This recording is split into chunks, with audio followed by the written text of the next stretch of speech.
Hi, everybody. I'm Jonathan Maldhound. To my right is co-host.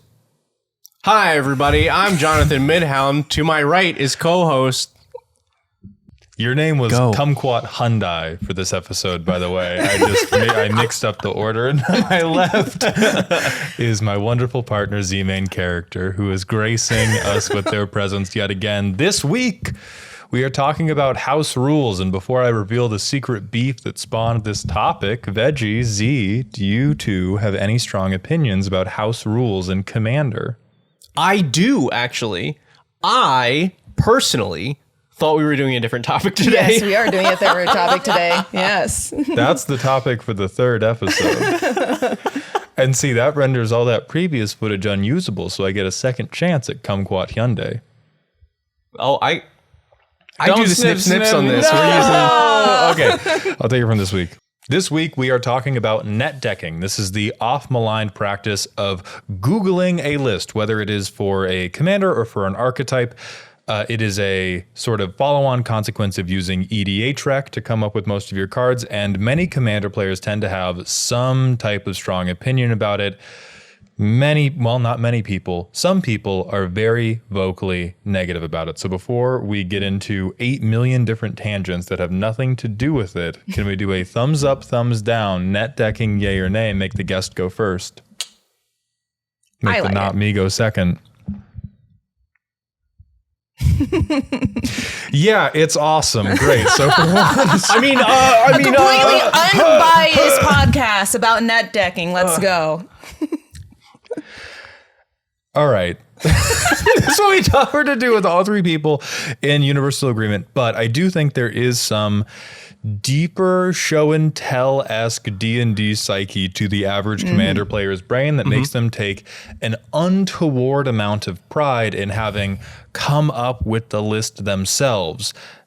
I think probably the most ridiculous thing about this is the idea that you are coming up with anything truly yourself in the age of the internet.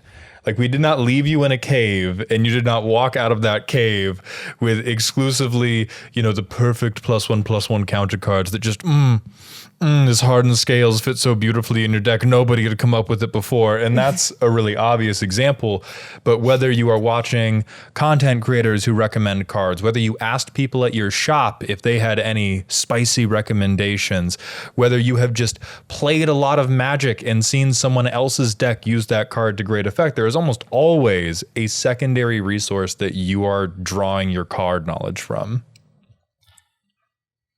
Yes. Say something, yeah. But here's you started on a point of contention for me. Okay.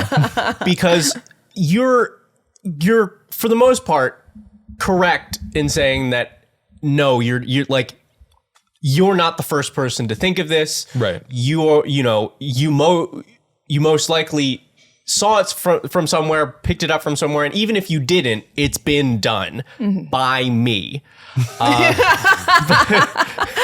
It's like, this is your frontier, essentially. Yeah, but that's very true. Even the decks that, as a person whose job it is to make new and interesting things in Magic, every time I've been like, this is brilliant, and nobody's ever thought of this before. I'll put it out, and like I'll get a ton of replies that are like, oh yeah, I just did this. I'm like, damn it, come on. But then you went into saying that your thing is not unique, that you're just pulling all of this from something else, and you should just accept that. And I want to make sure that you all know from me, the thing that you've made, your commander deck, that is unique. That's true. That the thing that you've created, even if you've taken it directly from a list, your experience is unique because you have chosen to pick that and you are playing it the way that you want to. If you change one card in it, that is unique. That is fine, because you have to. I feel bad saying to the world, hey, the thing that you feel is unique, because that is a very important part of especially Commander, is not for these very real reasons, stay. I don't know what the word I'm looking for is, but like, don't continue to pretend. It's important. Okay, let me say this a little bit, because I think my poor grades in middle school English class are again getting me here. I have failed at the conclusion of my statement, which is that I also agree all of that is unique, because whenever we attempt to actually codify or create like these discrete values of what counts as unique, you always end up tripping over your own ass. And so because you can never reach this bar of unique deck that net decking haters hold up, I'm saying like it's all unique because none of it is. That type of overflow error type thing of, as soon as you take the deck in your hands and you play it the way you want to, as you said, you're going to make a different decision than a different pilot was going to make. You might want to switch out one card because, you know, God, Tony really runs graveyard decks and it would be just so funny to hit him with a rest in peace. Like at that point, it is fully your thing, and attempting to quantify how much it is your thing or how much it is not your thing is a fruitless exercise in being generally sad. Also, you're lame if you play Landfall. Unrelated. Oh my gosh. Unrelated, deeply related. It's funny because I have a half a pile of CEDH Landfall upstairs that I'm putting together. Yeah, to piggyback off of both of you, it's the people that have like a serious issue with net decking are woefully afraid of just not creating their own thing, but ultimately, like, humans are only ever collages of the things that we have encountered before. And so there's this whole idea about being unique and being different, having to be this whole new like whenever I hear like a content creator being like, I made a completely unique thing, I hard roll my eyes, because some parts of it come from somewhere. And so I applied this. You've taken pieces, right? Right? I don't think I've ever seen you do that, though. I think like that may be the little gold star you apply to your own chest when you go to bed at night. But like all of the things I see you talking about, you're talking about what you feel makes it quirky or makes it fun. And you are almost never using a deck's uniqueness or a bit's uniqueness as its defense or justification for its existence. It's almost always like the garnish, like that is the special sauce on the end of it. It's like, and nobody's ever done 1/1 counters in blue, baby. Hey, it's all counters. And so like I feel like the people who look down on net decking are very gatekeepy to the game of Magic, because there's a lot of people who are getting into Magic and like they're just like, I don't really play Magic because I've never made my own deck before. I'm like, what do you mean? What do you mean you haven't played Magic because you haven't made your own deck before? And they're like, yeah, I don't know how to do that. I'm just like, first off, you have to pour in a ton of time to understand like what fits in where, to have that internal just saga of Magic cards like tucked away in your head to be able to build a deck. Or it's just like, you do, EDH rec, which is just like, wow, that feels like the same thing as net decking in that same column. So it's just like, I have never understood people looking down on people wanting to just play decks that have already been built. Pre-con games are also ton of fun. And also like I've had some of the most fun playing Magic, playing the decks that you've built that open a whole new like line of inspiration for me for like other builds in my own realm of Magic cards. Yeah, I mean, I'm normally an exaggerator. I do not think it's an exaggeration to say probably 70% or more of the problems in casual Magic come from deeply insecure people attempting to gain personal validation from an incredibly random card game. Did we just clear that one out? That's right. I know, contentious. And I had a second point. God, this dog's cute. I mean, yeah. I think to maybe a more specific direction to go with that thought for today's, because we can't have you say stuff like that, because then we no longer have any topics to discuss on the podcast, because everyone goes, all right, now we run the clip where Maud says that one thing that explains everything in the game. I did have one other another thing to piggyback off of what Z said, which is that as someone who has gone from new to the game, just kind of reacting in a vibes-based manner to everything I say, to now I can build very functional decks and I help other people build decks. All of this knowledge I have gained is worthless if I review the filing cabinets in my mind and I'm like, ooh, what TV references did I get rid of to figure out what good card draw engines existed in every color? I'm like, no.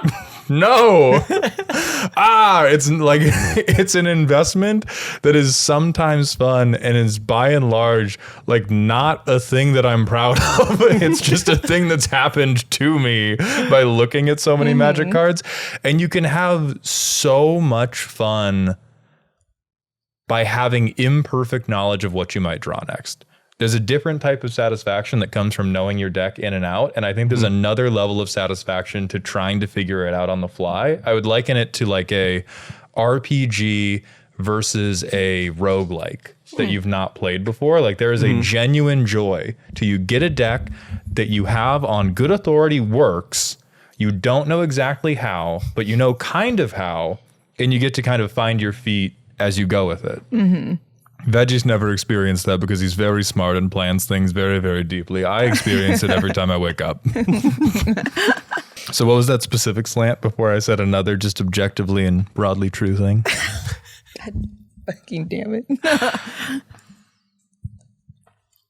I think it's fascinating that this very, very like intricate part of the game, deck building, it's incredibly complex. There are so many ways to approach it, so many philosophies, so many incredible deck builders that exist.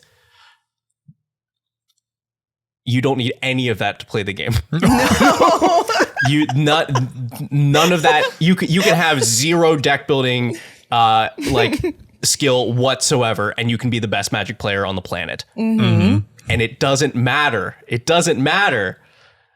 So this whole part of the game that is that like you can go as deep as you want.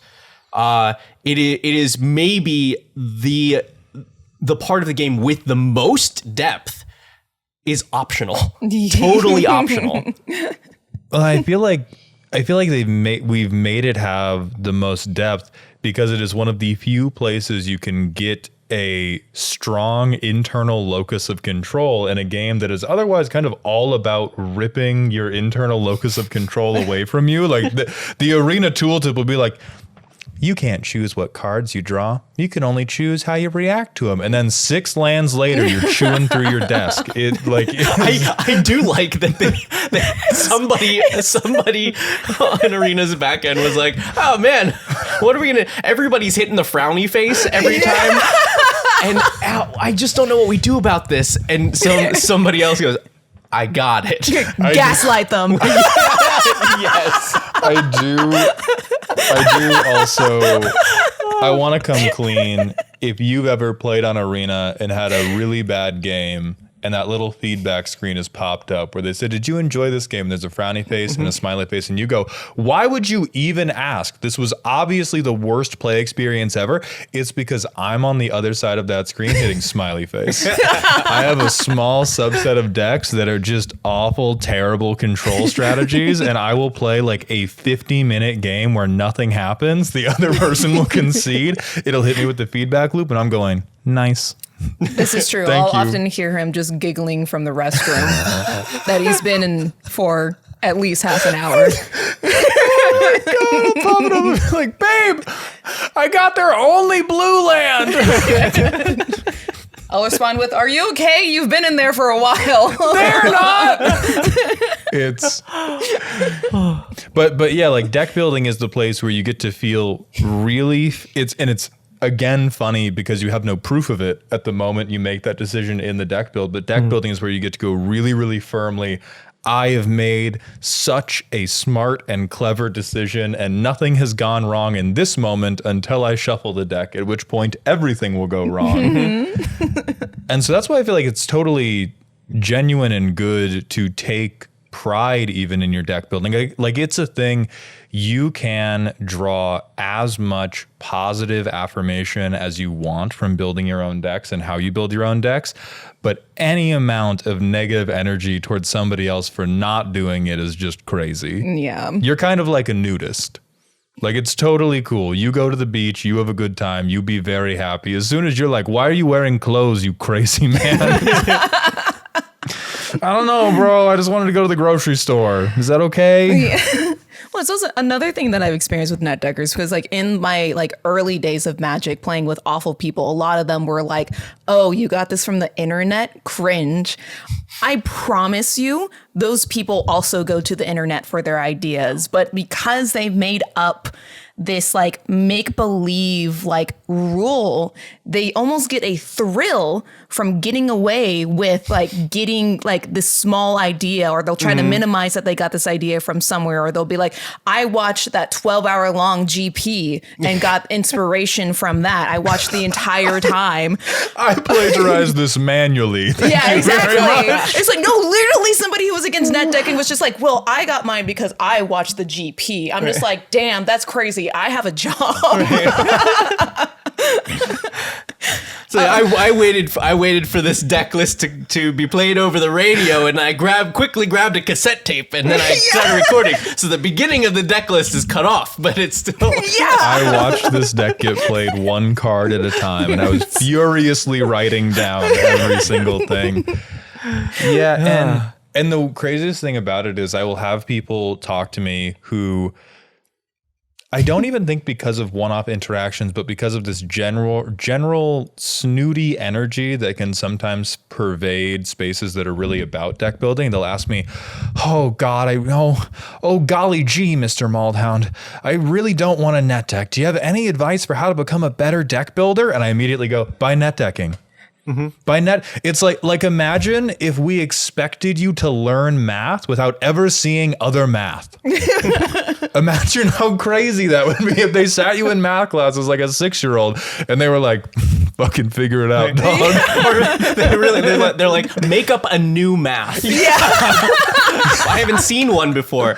Oh, okay, this should be easier then. Here are all of the numbers ever. Yeah. Like, figure out a way that this works.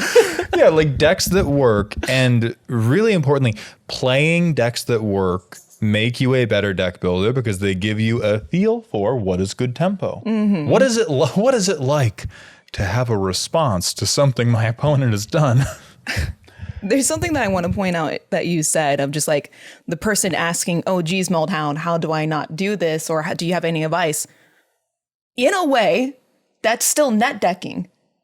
They're still getting information out of you about how to build their deck. Oh shit, Joey, that's right. You should feel bad, actually. I'm sorry I quoted you like that. Yep. So it's just like along the lines of like what is net decking starts getting blurred when it's just like, if people want to go as far as to make the solid boundary of just like, if you downloaded your deck completely, that's net decking. You wouldn't download a deck. You wouldn't download a deck. I fucking would. It's just, it gets so arbitrary as to like it's just people wanting to flex their magic muscles about what they know because they've been in the game for X amount of time or have surrounded their entire personality around it. The number of times I have been streaming and somebody will show me a deck and I'll be like, yo, I am taking this. Like it turns out sharing your experiences with other people and learning from other people's experiences is a good and fun thing. Crazy. Almost like there's the gathering in this name for the game or something like that. Is that Deck Master. Master. Is that because because gathering is in Magic the Gathering. That's how Veggie feels. For once I wanted Veggie to be on the other side of it. Okay, so let's Okay, so we've only approached this though from one angle so far. Is like the stigma of net decking, of if you know, getting your information from the internet or wherever else. And I think we are all pretty united on that, hey, this is not a thing you should feel bad about. People should not make you feel bad about it. It is not even a skill that you need to have to enjoy playing Magic the Gathering. That's fine. If that is a thing that you want to do, please, we encourage you to do so. And don't think any worse of you for it.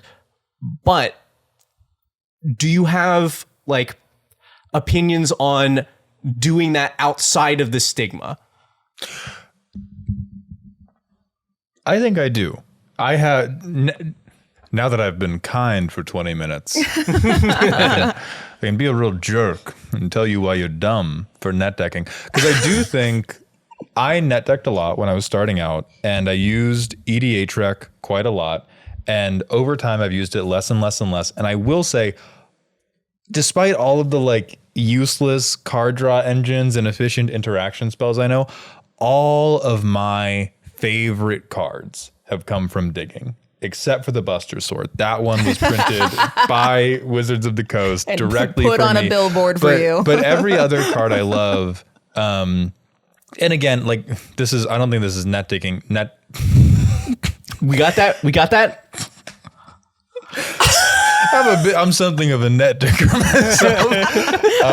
There's the TikTok. We got it. Yeah. Anyway, all the cards I have really loved have come from doing more granular research, and a tool I would really advise anybody who even kind of likes Commander to get acquainted with is the Scryfall Advanced function. Because what you can do with that, you can just type in the words you want to see on a card, and then you can sort by color, you can put bounds on mana value, on power or toughness. And so there are a ton of times where I'm looking for stuff in an archetype. Yeah. And if I'm in like a card draw deck, I would just look for like, what creatures have text on them that says, whenever draw card. And I'll type in the colors, and then boom, I get a list of every creature that has some type of either card draw trigger or effect that draws me cards. And you can find some very good stuff that does go overlooked in many cases because it's just like too specific to get caught by an aggregator. EDH Rec is a really good resource for finding the obviously good stuff, but because it's an aggregator, there's very rarely going to be hundreds or thousands of lists that are all running the same, like, ooh, dopamine silver bullet scratched right in the itch of whatever dumb strategy you wanted to do. And so I'd say that, like, it's totally fine to net deck, and if you play this game more than once a week, I would recommend you stop and invest time in researching, because I think you are investing enough time in the game that you will have a lot more fun if you start digging through the trash for cards. Well, I mean, that's actually really, really true, because the decks that I love the most are the ones that either I use the Scryfall function instead of EDH Rec. B, I purely built them from inset instances of just like, I got these cards in set, I'm going to build out this pre-con. Those are now some of my most often reoccurring like forever decks. Or B, I was just like, what do I have in my ridiculous collection at this point that can go into this deck? So A, my cards see the light of day, and B, I stumble upon things that EDH Rec probably would have never suggested, because again, people forget, like, this is not, it's not a, what are those like flyers where it's just like, you know, it's like one giant pamphlet of like Jehovah's Witness. Jesus Christ. Catalog. That's the word I'm looking for. It's not necessarily. Jehovah's Witness has a catalog? They do. Totally. It is lurid. People forget EDH Rec isn't necessarily a catalog. It is a just conglomerate of people being like, I think my deck is sick, and so should you. Well, Shout out River Hoopo, by the way. that's a good card. I love that card. I think of the three of us, I build the most decks. Oh yeah. Hands down. Can't argue. And it sounds like of the three of us, I also use EDH Rec the most. Interesting. Let me explain why I think you should use EDH Rec and similar tools. I don't I don't know what similar tools there are. It's EDHREC. Why you should use EDHREC. On this episode, Veggie admits he's a talentless hack. Yep. Please give me all of his views. Been cheating the entire time. I think that's what this podcast is slowly going to do, is unravel how I know nothing, have no talent. It's like we've already done I'm actually not funny. I just say that words sound like other words. And now this is, hey, I don't actually build any of my own decks. EDHREC is this conglomeration of a bunch of minds, everybody that is contributing to this. And I recognize that I am nothing compared to the greater hive mind of the internet. Unlike me, who is much greater than all of you. Shout out River Hoopo. Best magic card ever. But what I recommend for you is figure out what you want to do first. You see a commander, you're like, oh, I gotta build that. That's gonna be sick. Put your own work in first. Do a little bit of scryfall-y action. Pull the cards that you already knew in your head that you're gonna put this with. Go through what you opened in the set to see what you might play with this. Have like an ideas pile first. Then go to EDHREC, because a lot of the time I will be like, oh, I got something for this. This is great. I'm going to build it this way. Cool. I pulled some cards. I go to EDHREC and I'm like, oh, everybody's building it this way.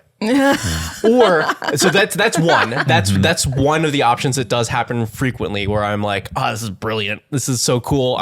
I pulled all these niche cards that are, and it's just like it's just the top 10 on EDHREC. I'm like, okay, now I make the decision. Do I need to be unique and like now not use these cards, or do I just like what people are doing with it and I go with that build?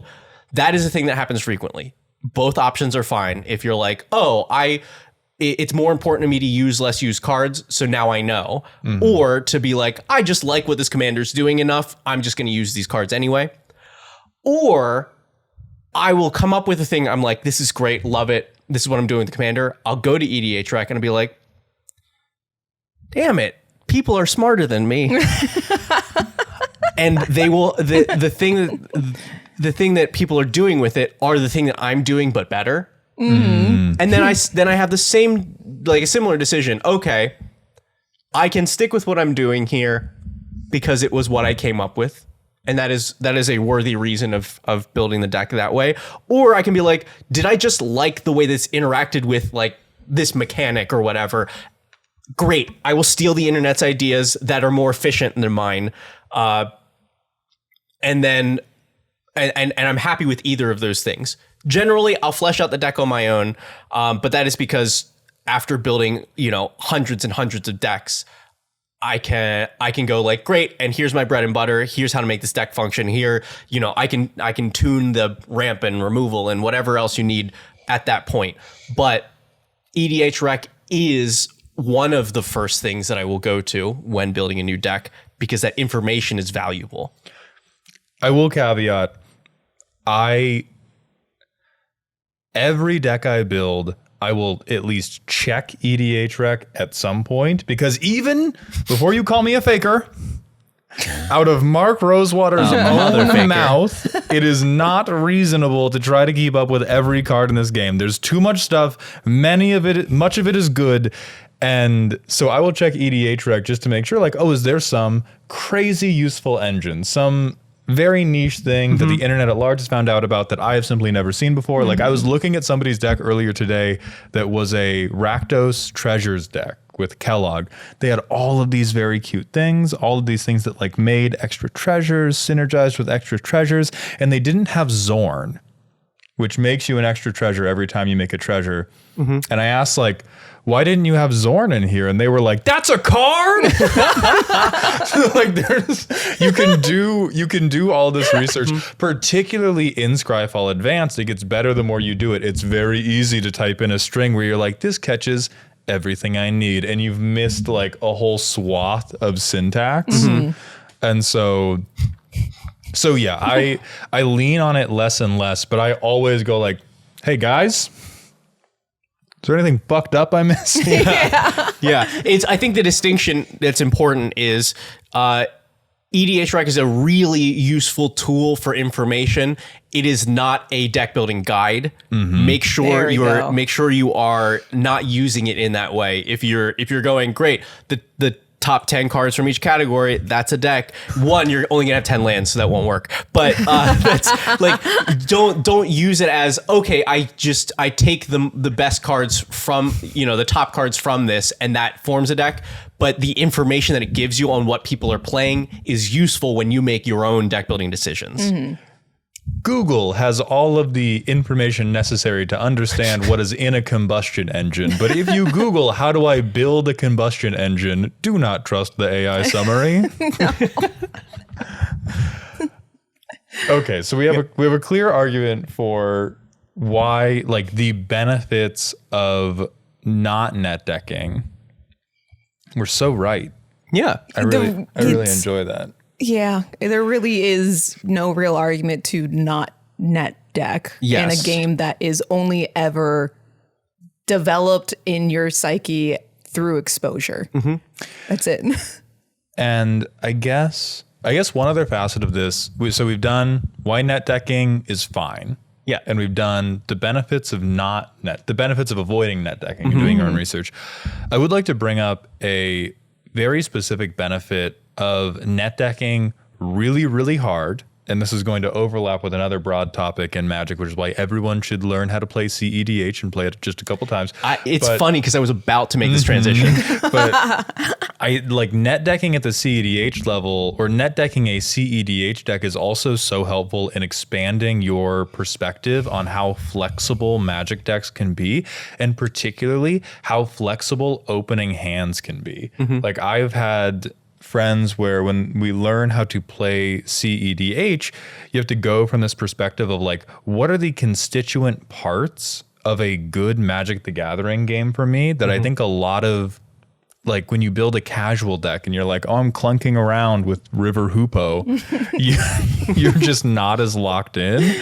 Whereas when you approach it with a more competitive mindset, you have to be. And having a deck where we're like, I know this works, so when I brick, it is my fault. Yeah. Like, one time you brick and that's variance, but you're staring at the deck, you're like, I've mulliganed you 10 times. Statistically, some of these had to be good, and I just don't know why yet. That's also a very good experience for you as a player. You, Howard. Talking to you. Howard? I'm sorry. My audience skews older. I'm sorry. What's wrong with that? Oh, because they relate to the What the fuck? Hairline. My people. What's up? Howie hairline. Yeah. If you're playing competitive Magic in any format, then you have to humble yourself. You have to go, the ideas coming from my one brain cannot possibly create the best possible deck in this format.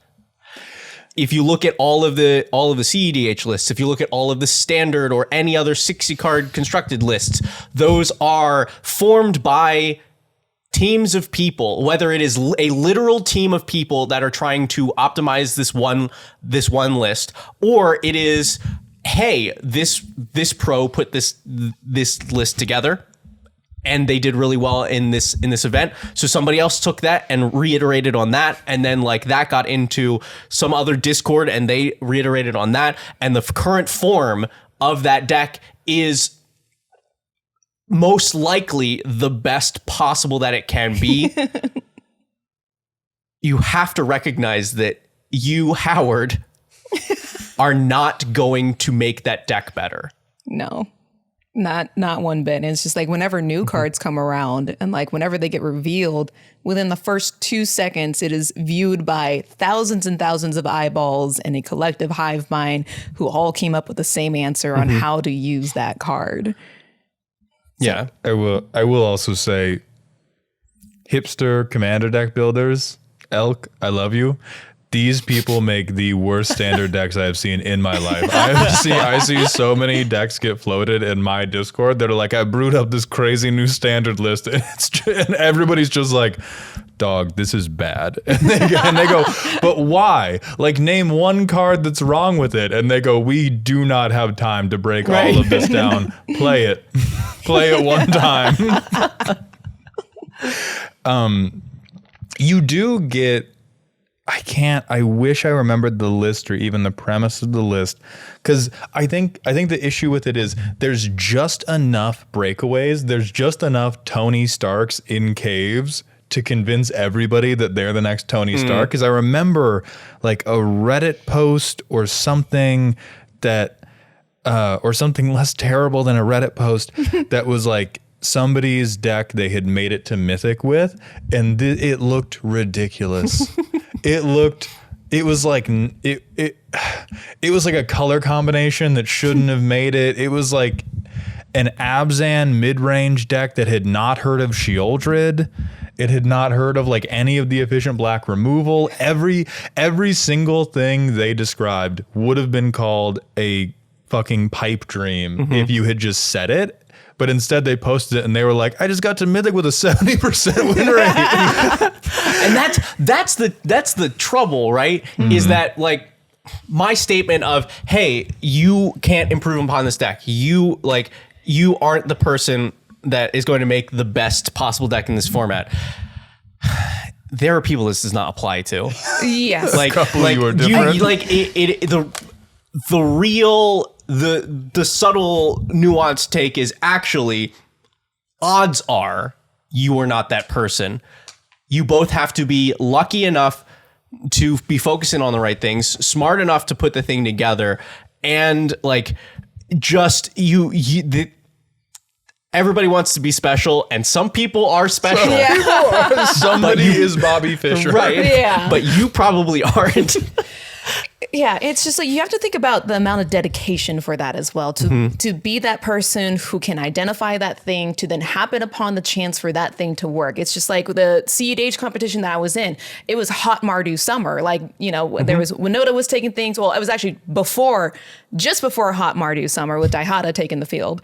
And so like there was like your typical Thrasios, there was a couple people playing Urza and things like that. So there was the meta, and then somebody came in with a slicer deck and made top 16 and just like completely obliterated people. And we're all like, what are you playing this deck for? And they were like, oh, nobody has a response to this. Yeah. So it's just like they saw through the meta with this one card. So it does happen.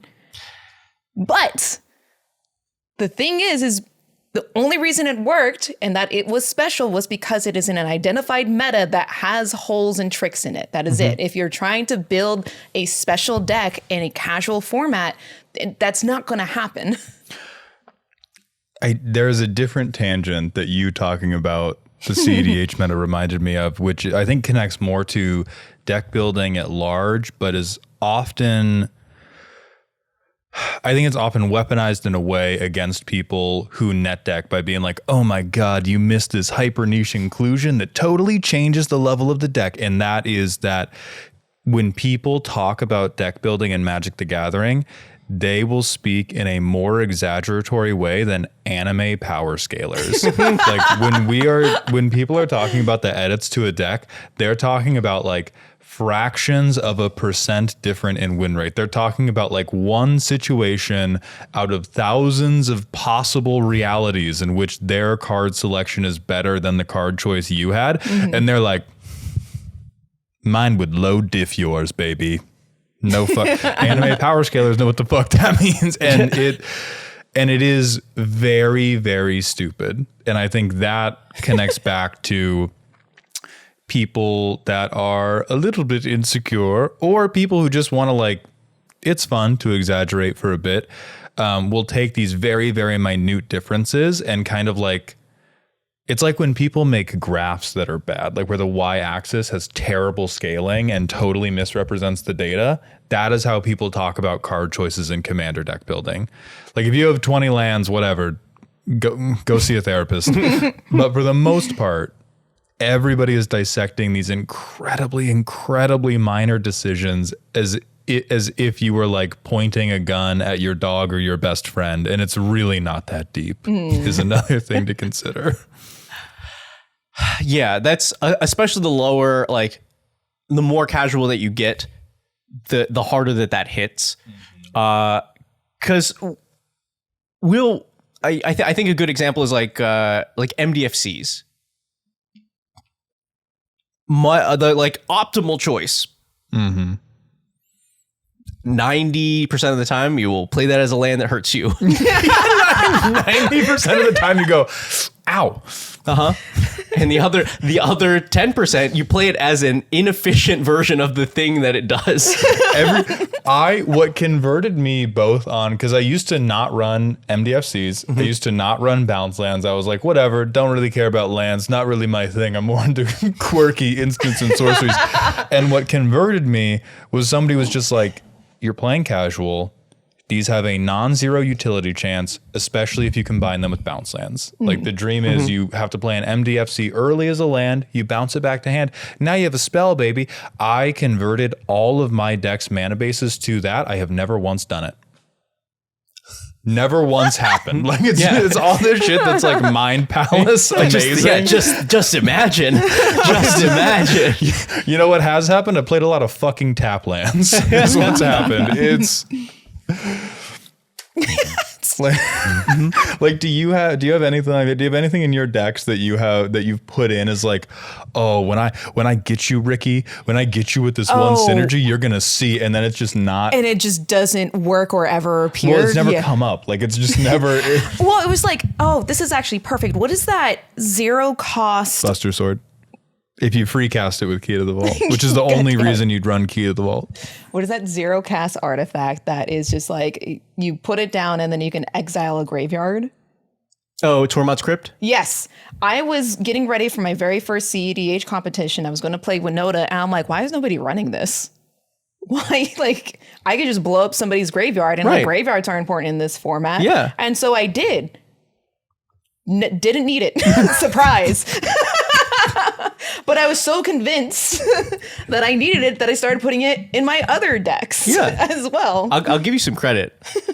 I run it in my CEDH deck. Oh, it's like, and then it was like, I think it like was like 2 years later that like it started being like very valid. But it was just like, for some reason during the time of Winota, this is like 2-3 years ago, like there was just other better ways. Well, they just didn't have Underworld Breach back then, so it wasn't really a thing they had to worry about. God damn it.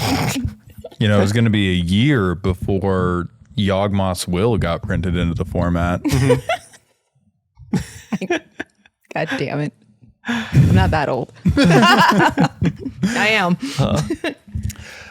Now, granted, it's a little bit better in Elsha because you can free cast it at instant speed off the top of your library. Yes. See, there we go. Yeah, I'm sitting there and be like, eventually this will be something I pull, and it's exactly what I want in Winota, right?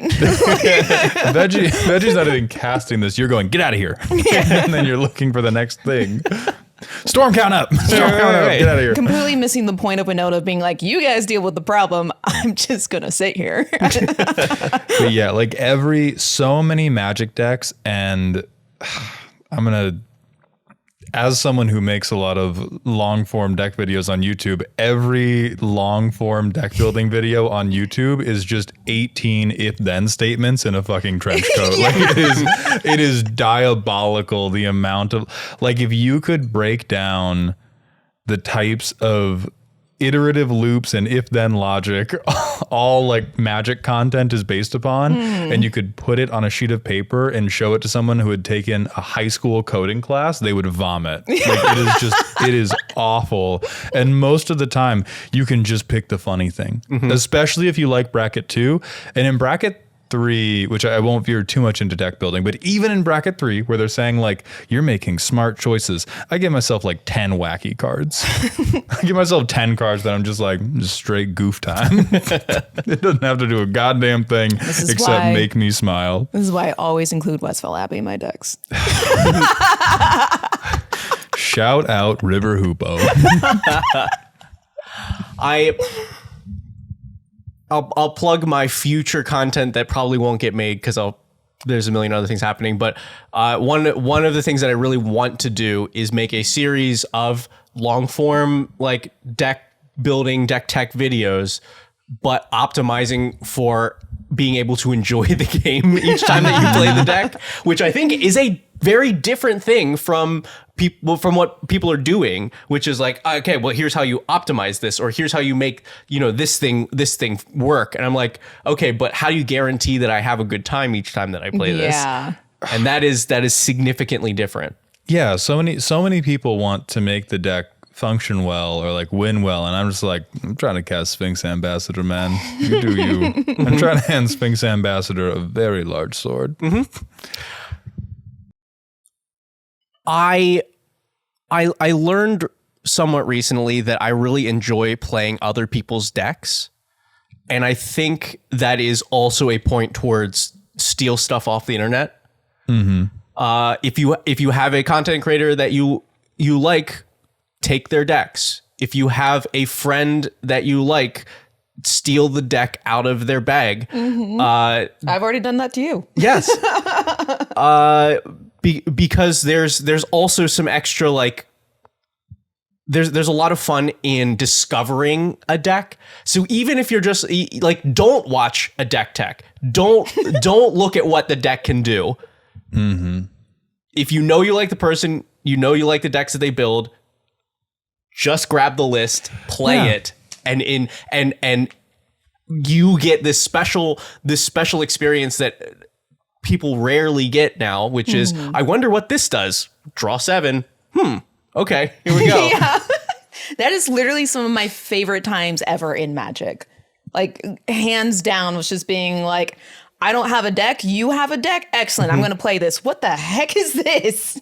And then like, it's just, I know that also speaks to just be like, Magic is a community resource. So like, why are you trying to cut people off from this stuff? Mm-hmm. Yeah. And I have no idea how to justify this is not a tangent. So I'm just going to go on another tangent. Well, this is all tangents. Which is connected to the enjoyment people get of presenting a themed deck, and why it's very good to borrow decks and lend out your decks. If you have a deck that has a very strong theme, and that theme is not immediately visible to somebody playing it without hearing a thing about the deck from you, your deck does not have a theme. And I think that's a very good way to stress test decks that you feel are really highly themed. Now mechanical themes are much easier to do than like a vibes-based theme. It's very, very difficult to get those right. It's very, very difficult to communicate those just through gameplay. But God, when you get those right, they feel so good. And I think there is a lot of this idea of like, oh, well, to understand this deck, it's like recipes on Google when they started getting padded by SEO keywords. Everybody is like coming up with a Wattpad fanfic for their deck that justifies every card inclusion. And it's like, hand somebody else the deck, and when they play it, they're like, oh my God, this is just like that one battle in the Revolutionary War in the middle of South Carolina. Then you've hit it. But if you have to tell them any of that, it's like that just exists in your own head, which is also fine, but you should feel bad on a deep, deep personal level. Not actually, of course. This is just like that battle in the Revolutionary War. You're like, no, it's all shirtless dudes. Yeah. That's, oh man, all right, I gotta rethink this. Sometimes that's the theme though, baby. But yeah, like there's a deck I looked at where they were like, this is a deck about ascending to dragonhood. And I'm editorializing a little to make it fit my metaphor better, which isn't even a metaphor. Anyway, it's a deck about ascending to dragonhood, and I play tested it, and the turns were like, I played a fodder creature meant to be sacrificed. Okay. I played a pitiless plunderer, and I played a piece of Voltron equipment. And I was like, you tell me where. You tell me where right now. Nothing in the deck could sacrifice something to make a dragon. Nothing in the deck could sacrifice something to turn something into a dragon. And they were just like, Damn. And so it's often very useful, like the inverse of net decking, give decking is what I'm going to give people. Give deck. Yeah. Yeah, deck them down. Give them a There it is. Give them a good Deck hot them down. decking. This is why you should deck your friends down. Yeah. If you have a flavor list you are proud of, decking your friend down with it will actually test whether that flavor is present, or if it's just like, it can just be a nice little garnish in your own head. God damn it. We got there.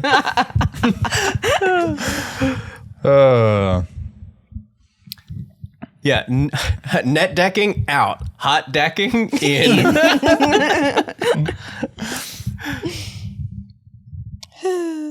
Okay. All right, let's do a boy question. While I find a boy question, we've established that no decks are unique. What's your most unique deck? What is my most unique deck? You ready for me to go off? I already know what you're going to say. Goddamn right, you know. I think my most unique deck right now is Arden, but it's not Arden Demons, it's Arden Nazgul. Yeah, it's so shitty. And that does some really silly stuff, but it's just like, I just wanted a reason to build my first mono black deck, and I wanted my first mono black deck to have all the Nazgul that I managed to pull. I'm like, well, I don't really like any of the Lord of the Ring commanders, so it's going somewhere else. You ready, guys? It's Vivi, and it's Is It Stompy? And the answer is yes. Easily the favorite deck, most favorite deck I've ever made.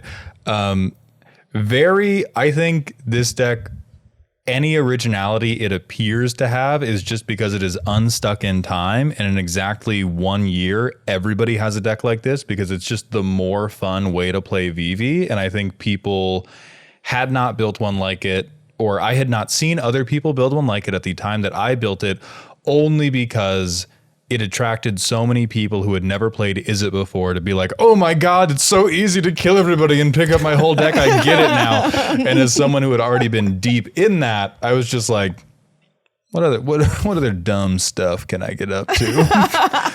And I just pretended the bottom half of Vivi didn't exist. And I used Vivi as a mana dork for Sphinx Ambassador. And like, I think the only thing that would hold that deck to any level of uniqueness is purposely avoiding good colorless creatures, because the way I found most of the creatures in the deck is I looked for creatures with red or blue pips in their mana cost, and I reverse sorted by EDH rank on Scryfall. So I found the cards that were statistically unused as much as possible, or used as little as possible, and I was like, I could spend 10 mana on you. I'm a little bit mortified now because I was reflecting on like my most unique deck, and it made me realize something pretty important to this conversation, which is that almost no matter what you do, there is a title for what your deck is doing. And I was just like, well, what would my Arden deck be? And I'm like, oh crap, it's just mono black good stuff. Oh yeah, it is. Oh fuck yeah, it's mono black good stuff. It's just mono black good stuff that I would think was silly things that I like. Oh, hey, look, nobody's ever done that before. Nobody's ever done it before. And you were just saying, is it Stompy? Like there is a phrasing you can throw on every deck that is being played. So it's just even more evidence of just like, you can't really have a unique deck, but if it's unique to you, that's good enough. Yeah, I think to make you all feel better, the Arden deck is very fun. And the last time I saw it played, they went Soul Ring, Dark Confidant, Palantir of Orthanc, Cryptghast. I was so happy. I was so happy. I'm like, I did the thing. This is a unique experience for me. Anyway, Bob, fetch me my card.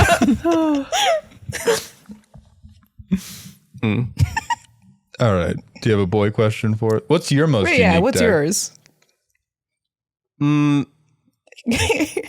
I think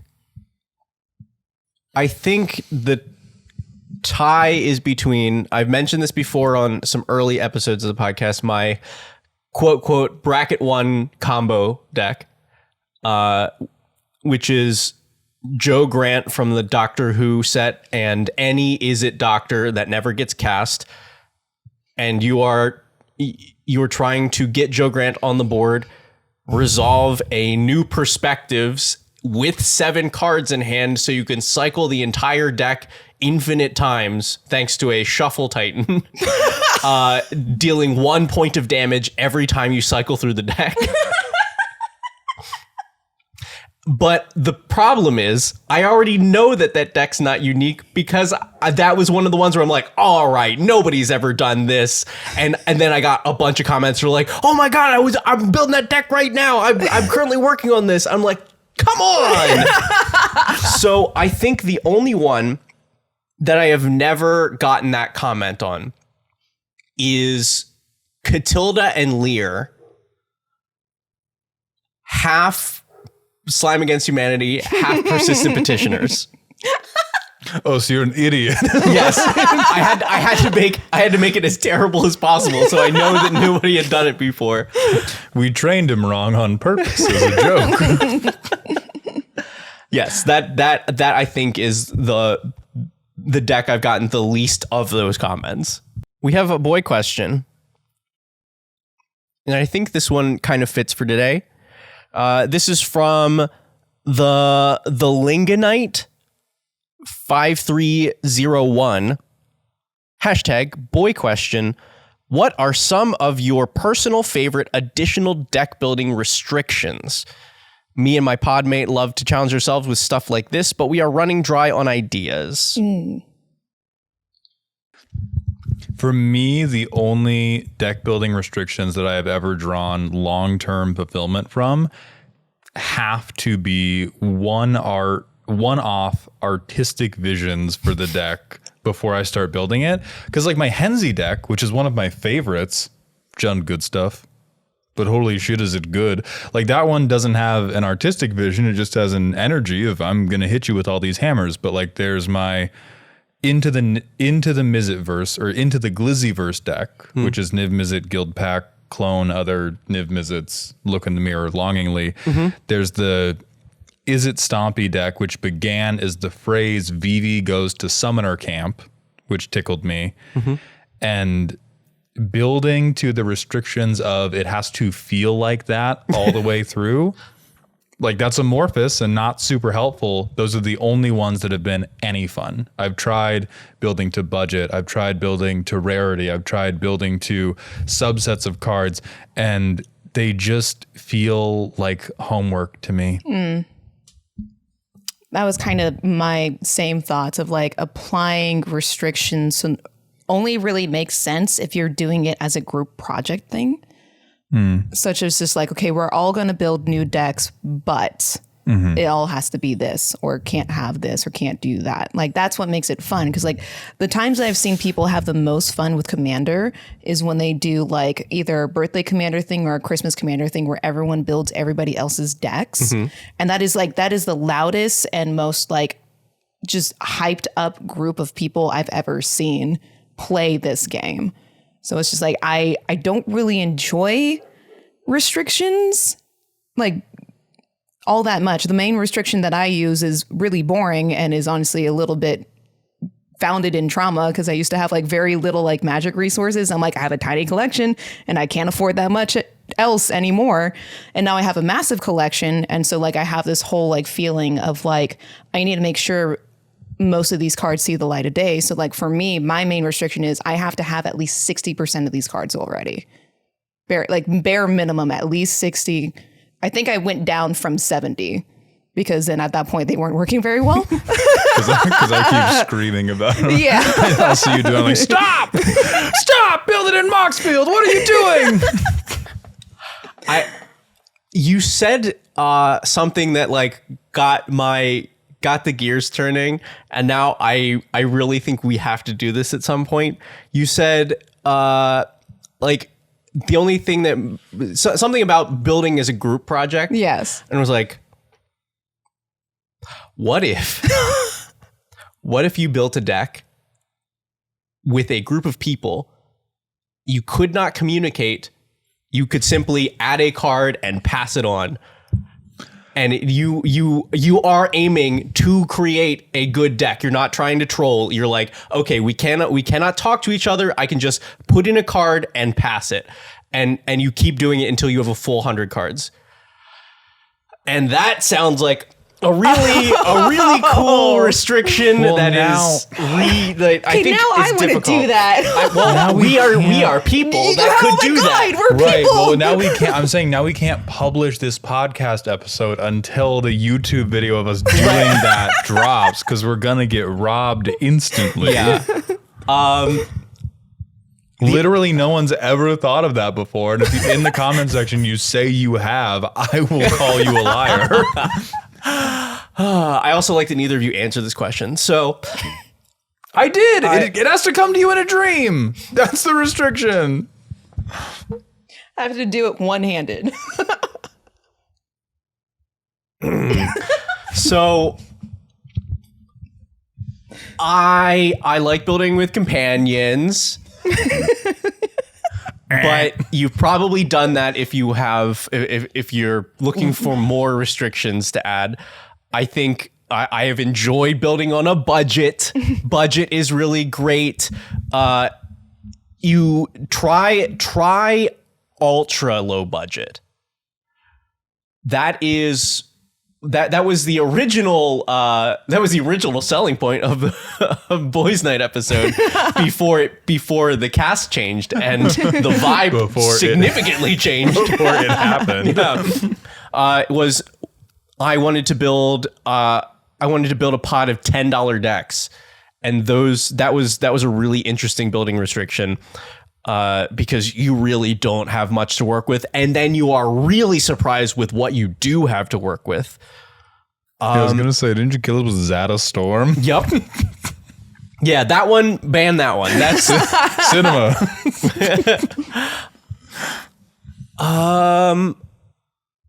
What other restrictions have I really liked? You can do hipster. If it appears on EDH Rec, you may not use it. Oh, that's a good one. Another common one is what color is this? What color is the worst at this thing? Great, that's what you're doing now. Do like. But how would you make a green deck that lost? What a restriction! How fascinating! Crazy. Damn it, that was a joke. Damn it. But yeah, if you did like a mono green burn deck or something, that's the. And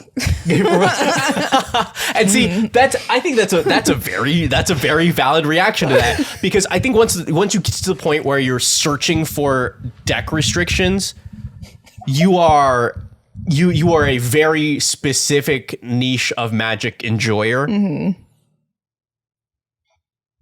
And I'm there, I get it, but you are really deep in the hole of I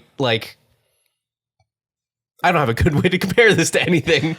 No, you're deep in the ragu, and I do want to do some community service on behalf of the Good Time Boys right now. Veggie said mono green burn, and many of you started thinking about quirked up mono green decks, and at least one of you thought, "Oh my god, mono green prison, stop! It's already good at that." It actually I've is. seen a shockingly high number of people who went down this road and were like, "I'll do mono green control." Oh god. Oh god, it's really effective. So don't do mono green control. They actually kind of rocket it. Yeah, you do have to, if you're going for thing that something is bad at, you have to avoid all of like the common archetypes, because by this point in the game, every color combination can reasonably do every basic archetype. Yeah. You have to pick like mechanic that barely exists in certain color, or you have to be like, creature type that doesn't exist in certain colors. Like non-red goblins or something. But yeah. Yeah. I don't like that. I hate goblins. I actually came across a deck like that. That was just like non-red goblins, and it just sucked. Yeah. And they're sitting there like, I have a goblin. I've done it. If you're a fan of JJK or Hunter x Hunter, there's the Binding Vow. 3-3 Elk has told me about one of their friends who made a Kibo deck, but it was which is a Gruul monkey who's famously terrible. It's pretty good. That's what I mean. And they made the restriction, this deck is going to run every possible like monkey or ape in the colors. And so every time a new one gets printed, they must add it. And so and they must like cycle something else out in the deck. And Elk has shown me text from this person where he was like, oh my God, a new monkey got spoiled. It's terrible, crying and throwing up right now because they want to hold on to like Kogla and it's slowly getting swept out by like garbage vanillas as they print new ones. So those are also where you say like, I will run every blank that Wizards prints and that will update the deck in time. Can also be, I think that's probably, thinking about it more, that's probably the only funny way I could see to building a Kindred deck is if you said I am always running the most recent or like whatever blank thing. That's actually really funny. Yeah. That actually jogs my memory a little bit too. A really good deck, a good deck building restriction is a gameplay restriction where you build the deck knowing I must play certain things certain ways. For example, one of my more special boy, nobody else does this decks is the Tempting Worm deck. Oh where my God. It's if you look at the list, you're like, okay, sure, this one card seems out of place, but by my own restriction, Rocco Cabaret Caterer is in the command zone, but the first creature I have to tutor out each game is Tempting Worm. So then that directs you as to how to build the deck with that restriction, knowing that that has to be the play. The deck just performs totally differently if you don't play it with that restriction, but you can do other similar restrictions, which then informs your deck building. Very real. This has been the Good Time Boys. Thank you for being here. And remember, trans rights are human rights. I did like humans' rights. Trans rights are human rights.